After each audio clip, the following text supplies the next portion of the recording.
Halo warga Subang, Assalamualaikum warahmatullahi wabarakatuh. Perkenalkan, nama saya Adi Sugito dari SMK Negeri 1 Subang. Kali ini saya akan membahas kisah menarik tentang Peter William Hofland atau bisa disebut Tuan Hofland. Ia sangat berpengaruh di Subang pada zaman kolonial Belanda. Yuk cari tahu bagaimana ia membentuk kota Subang yang kita kenal sekarang. Let's go! Tuan Hofland adalah seorang pengusaha dan penjabat kolonial Belanda yang datang Subang pada abad ke-19. Ia adalah seorang yang visioner dan sangat berpengaruh dalam perkembangan ekonomi daerah di bidang pertanian, terutama di budidaya kopi dan teh. Mula-mula, ia menjadi saudagar kopi dan memiliki perkebunan gula di Pasuruan selama 22 tahun. Namun, usaha kopi tidak berkembang di sana. Ia kemudian mencari lokasi baru yang memungkinkan untuk ditanami kopi.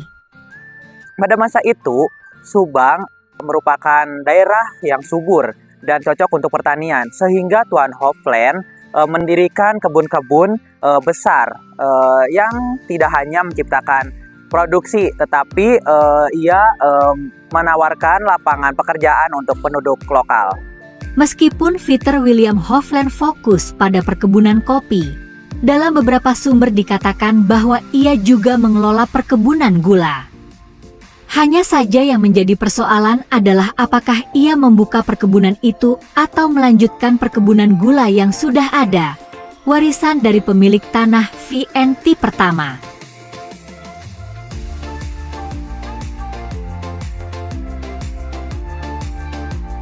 Walaupun Tuan Hofland adalah seorang kolonial, tetapi ia mempunyai hubungan baik dengan masyarakat lokal. Ia sering mengadakan pertemuan dan berdiskusi dengan para petani untuk mendengarkan kebutuhan mereka. Hal ini membuatnya ia dianggap sebagai sosok yang adil dan peduli terhadap kesejahteraan masyarakat. Namun, tidak dapat dipungkiri bahwa keberadaan kolonialismenya tetap membawa dampak yang kompleks bagi masyarakat Subang. Bukti lain bahwa Peter William Hofland tidak dibenci penduduk Subang adalah patungnya yang berdiri tegak dan tidak dirusak saat revolusi berkecamuk di Subang. Padahal simbol-simbol penguasa yang dibenci akan dirusak oleh para pejuang saat itu. Namun, kebersamaan Peter William Hofland dengan Subang harus diakhiri pada tahun 1872.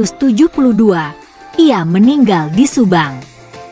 Meski masa kolonial sudah berlalu, kisahnya tetap diingat sebagai bagian dari perjalanan sejarah Subang.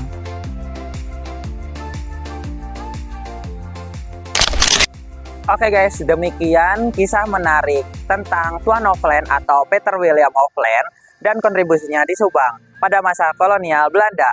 Kita bisa belajar lebih dari sejarah ini tentang bagaimana satu individu dapat memberikan dampak yang signifikan terhadap masyarakat dan lingkungan.